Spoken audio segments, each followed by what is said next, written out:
Well, hello again, friends, and welcome back to What Leaders Want. I'm your host, Jay Delling, and it's here that we peel the proverbial onion back on how leadership makes the world go around. Today's podcast is sponsored by Canatus 3, the experts in leadership development, coaching, and consulting.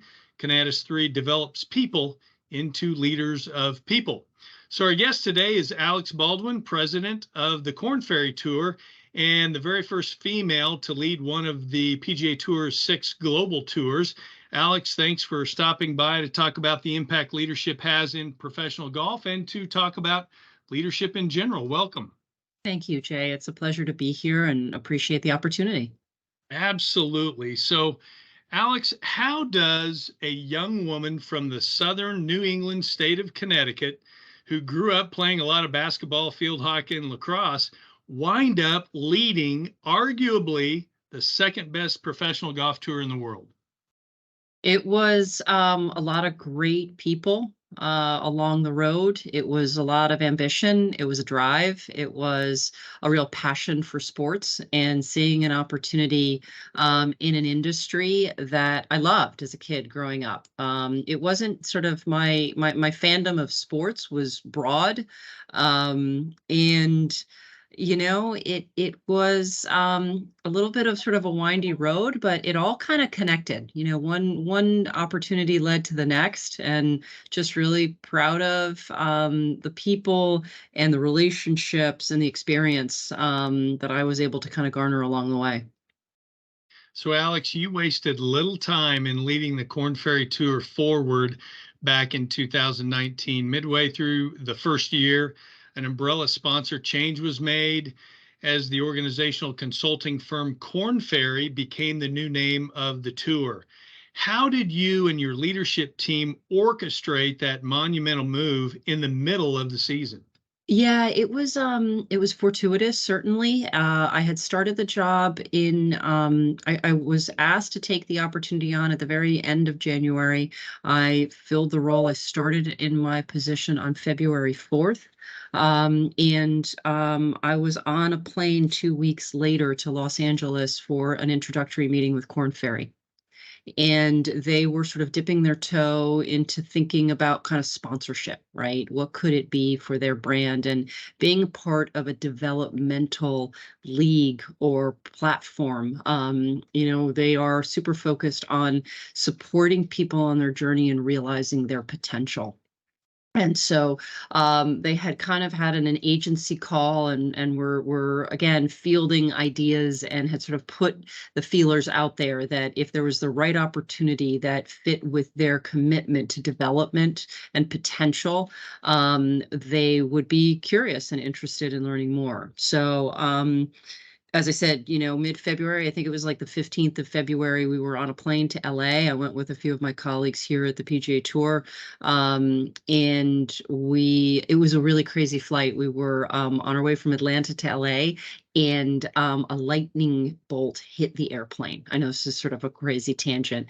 I don't love to fly as it is. And I literally thought like that was it. Like it was the scariest moment ever. And everyone on the plane was totally freaked out. The pilot never said a word. And it was sort of this little lesson, like no matter how chaotic it is, like sometimes there's the moment where you reassure people, but sometimes there's the moment where, you know what? The pilots were in control. They knew that there wasn't sort of any damage or repercussions or concerns, and there really wasn't even a need to make it more than it was. So it was sort of this moment where we all kind of scratched our heads. We all remembered it, and we touched down. We met with the Korn Ferry team, and there were just a lot of heads that were nodding, and it made a lot of sense. And it was really, really striking how similar our missions, our purpose, the role that we play in people's lives, in organizations, in businesses, and it was a mad dash at that point to kind of find all the elements and really kind of create a program that was really kind of true and authentic to who we are, and that would provide Corn Ferry that audience and that brand value and that brand recognition and that brand awareness to that C-suite and those business decision makers. And we were able to kick it off by the Utah Championship, which at the time was in, I can't remember. Was it sort of I can't remember. It was a June date. I Actually. can tell you exactly when it It was was, the week Alex. after Wichita. No, it was the week of Wichita. It was the Wednesday of Wichita, because the first 3 days I was sending out, That's right. That's right. web.com stuff. And then all of a sudden Wednesday hit, the announcement hit. And so we had to turn it right around into Corn Fair. And actually, if in case you're on, some trivia show, it's the second time that the Corn Ferry Tour has transitioned sponsorships in the middle of the Wichita week. That's so we fun. went from buy.com to nationwide. Yeah. So I don't know. Whenever you do it, I guess Wichita is the place to do it, right? I guess so. Yeah. So what's it from a leadership perspective? Because again, there's so many moving parts, Alex, to that, because all of a sudden, just small things, T markers, signage, and there's so many other things behind that. It had to have been a leadership challenge. How do you rally the troops? How do you coordinate? How do you teamwork that with your team to make something like that happen in the middle of the year? We got a really good team. Yeah. And we've done it before. There's been a lot of kind of, there's been a lot of change from a naming convention. So the good news is we had already some sort of built-in efficiencies and experience, and adapting a little bit to the new technologies and some of the new, more modernized brand applications. But it was flawless in terms of how it executed. I mean, I was super proud of how it turned over. The team, has a really good tight rein on all the elements and all the pieces and all the communication. It was really, really well done. And we have a great team. It's not one person. It is an incredible team effort. Yeah, it takes a village, doesn't it? It does. It really does. Yeah, it really does. So let's talk about work-life balance. So Oprah Winfrey, Susan Wojcicki, who's the CEO of YouTube, Shark Tank's Damon John, and former COO of Facebook, Sheryl Sandberg, all speak about work-life balance. Alex, I know that that balance is important to you and your leadership style. Talk about what a familial environment means to you and your team at the Corn Ferry Tour. Oh, it's huge. I mean, first of all, balance to me, is not a perfect, there's no perfection in balance. Okay. And I think it is, we put so much pressure on ourselves to have everything perfect and have this pursuit of, okay, I'm going to work for this amount of hours and I'm going to spend this amount of time. It doesn't work that way. Right. I think the grace, that we can give ourselves, the adaptability. I think just understanding there are going to be days that you're working out longer. There are going to be weekends that you do have to sacrifice some things.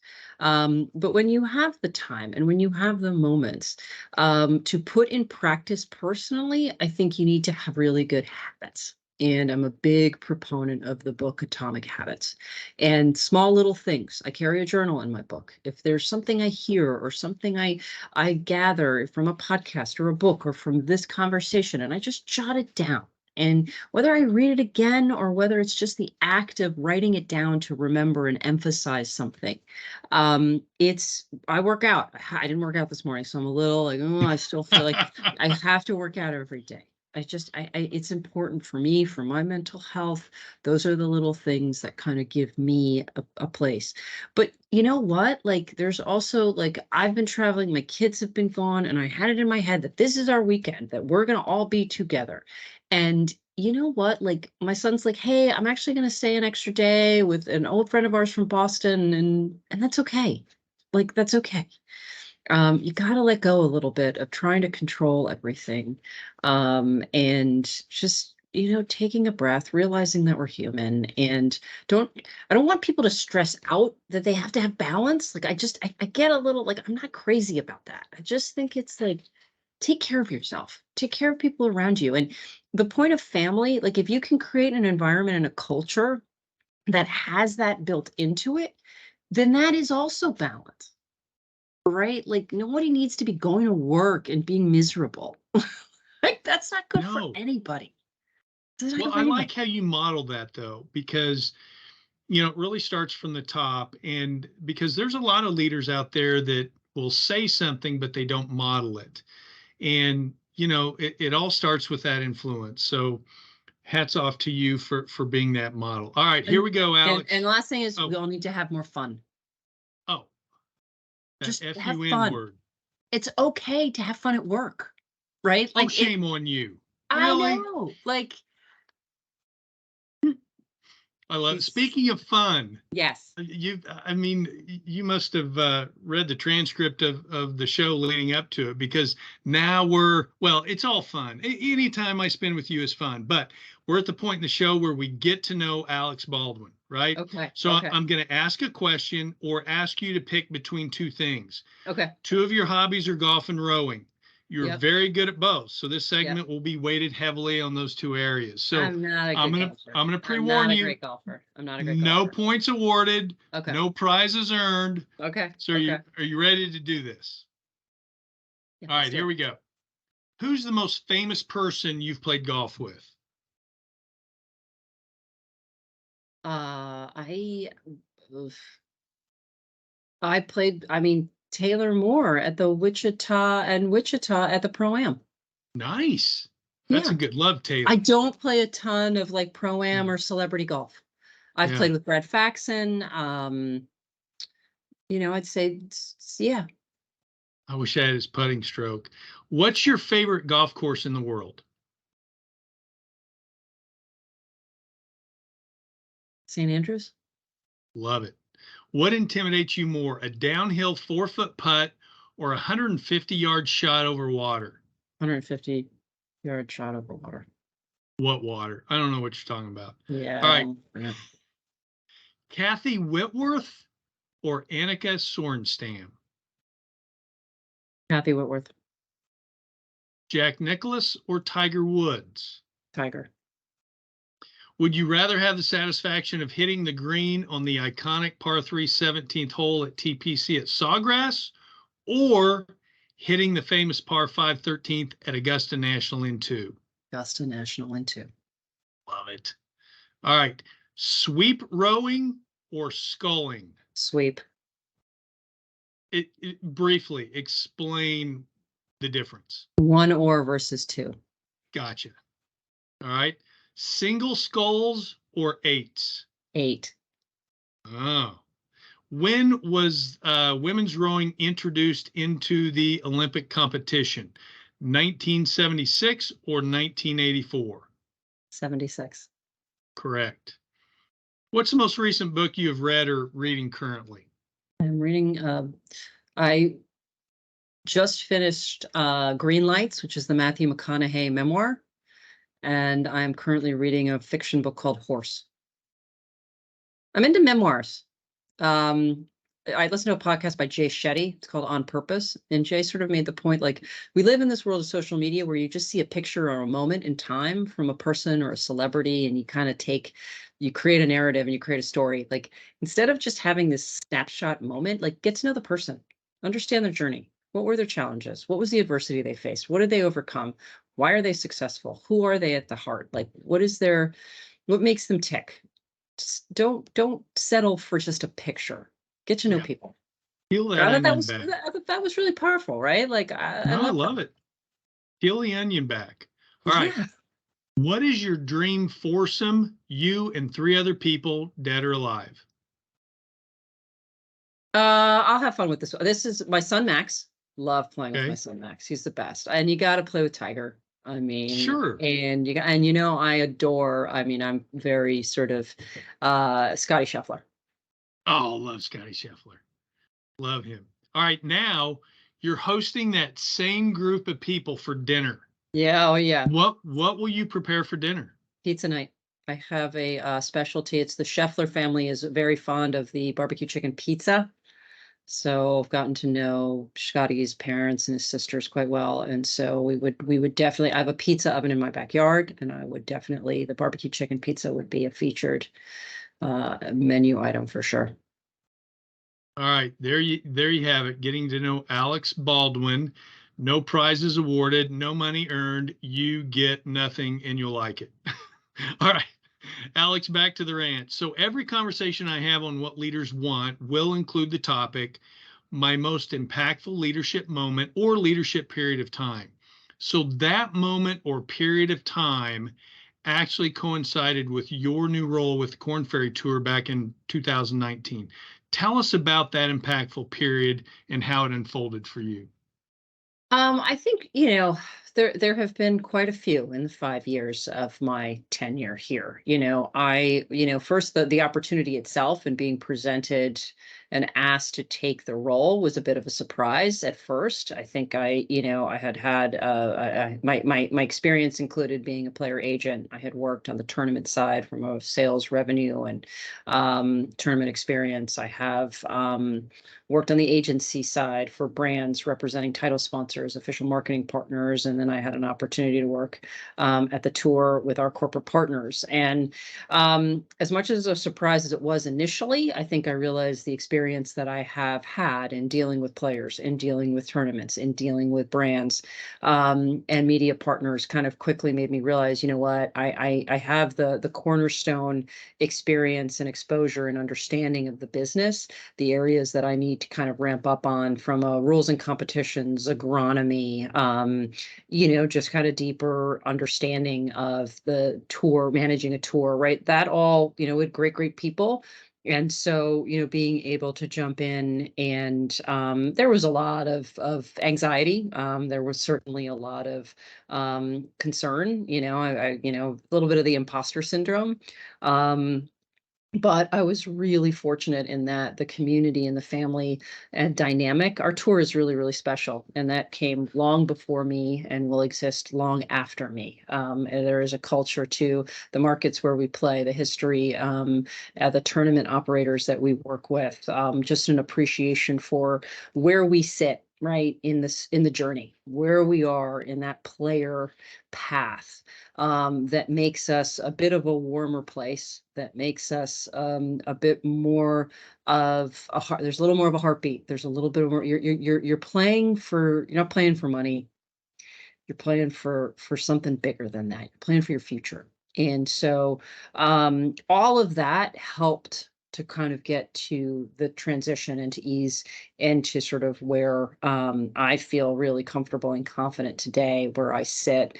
I would say what I love is and what I love a challenge, right? I love to see growth happen. And we were faced, I'm in my position in 2019, got our 2020 season off to one of the best starts ever, and then the world came to a screeching halt by the middle of March.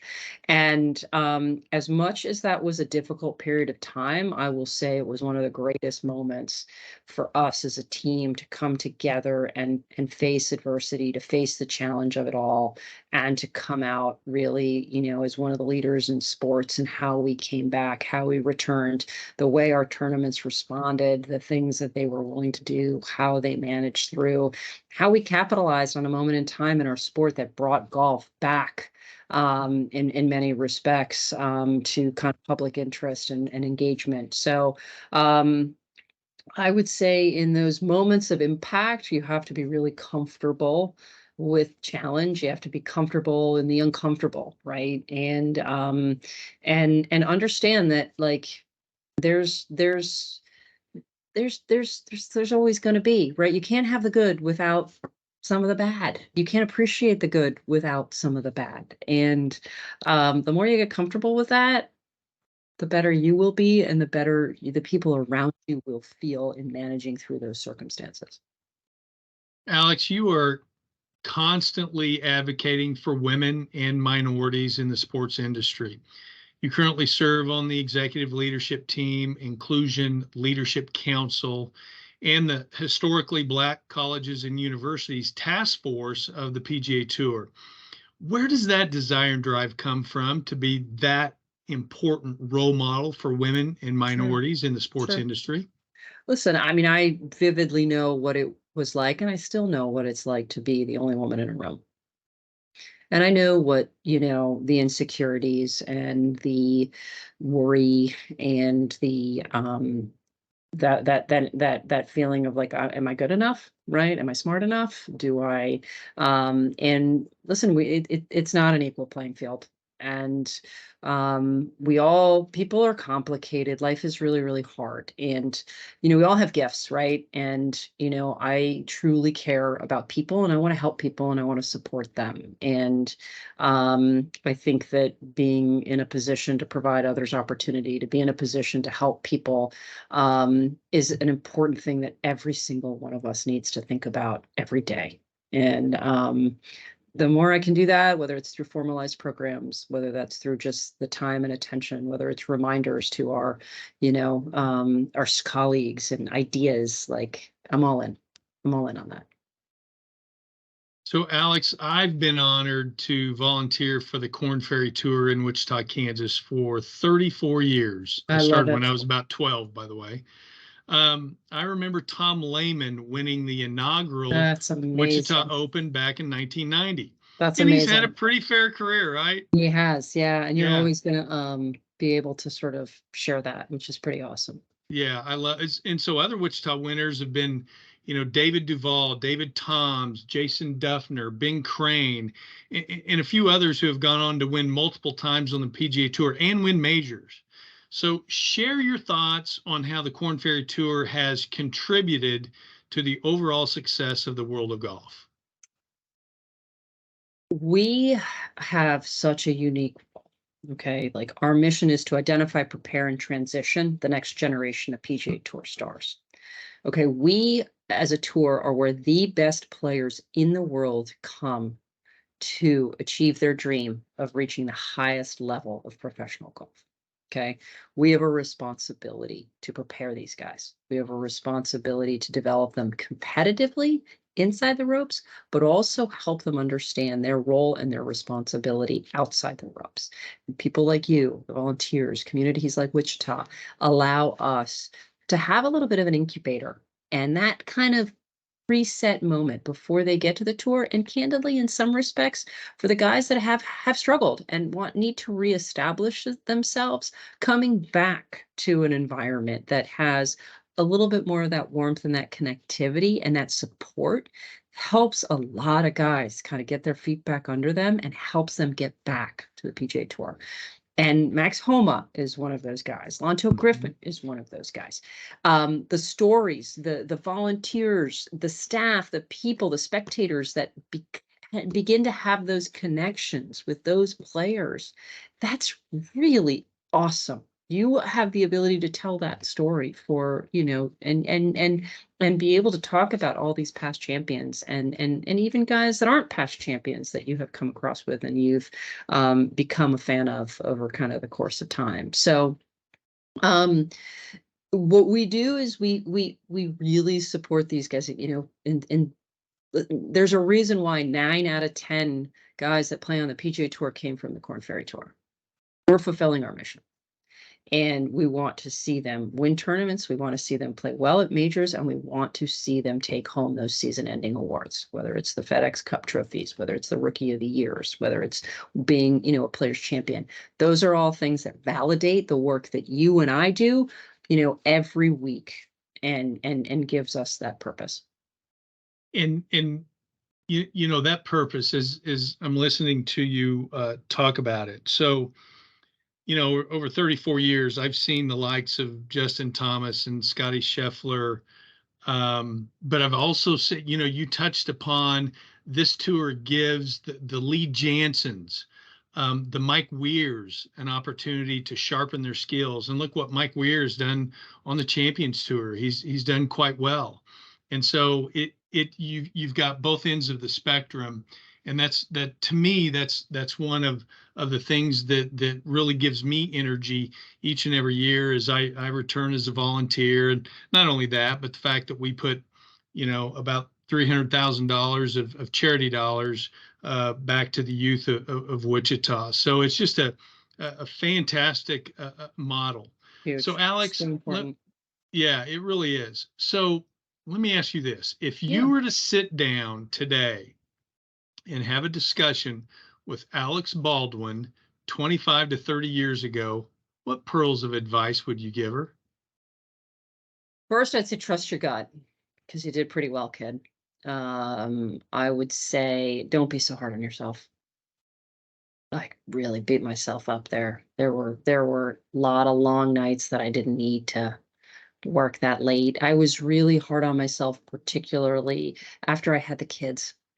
The worst time was the time that I needed to probably take care of myself more.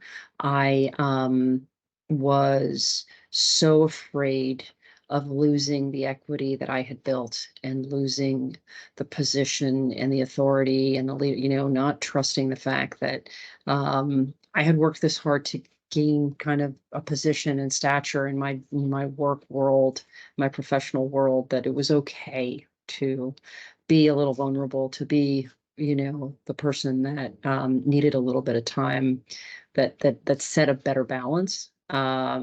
I would, but you know what, Jay, like we learn this stuff over time. Even if I had given myself that advice, would I have listened? Probably not. There's a reason why, honestly, your 50s are your best years because you've got a little more of that quiet confidence. You have that perspective. And no matter how much I try and tell my kids and try and sort of sprinkle that little wisdom, you gotta live life. Yeah. What's interesting about that, you never know if your words are hitting close to home or not. I've been lucky, not 100% of my kids, but 75% of my kids in their early 20s have come to me and said, Dad, thanks thanks for being that, thanks for being hard on me when you needed to be hard on me when I was growing up. I didn't understand it at the time.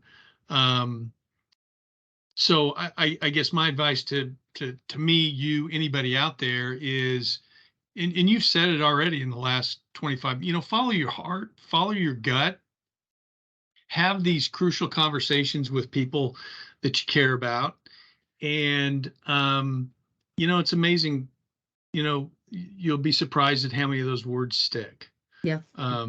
So thank you for that insight. And Alex, thanks for your time today, sharing your thoughts about leadership. It really was an honor to get to know you better. I've met you on a couple of occasions. I've enjoyed that, but I've really enjoyed our time together And today. thank you for your questions. Like it is that they were really, it was really refreshing, Jay. I have to say, you did sort of not only the preparation, but just sort of the way you approached the conversation. I think it was unique, and I've done a lot of these. I thought that was really, really well done. So thank you for the opportunity. Well, thanks, Alex. Friends, that's a wrap. We'll put a bow on this episode of What Leaders Want. Today's podcast is sponsored by Canatus 3, the experts in leadership development, coaching, and consulting. Canatus 3 develops people into leaders of people. So until we meet again, remember, if your actions inspire others to dream more, learn more, do more, and become more, you, my friends, are a leader. Bye now.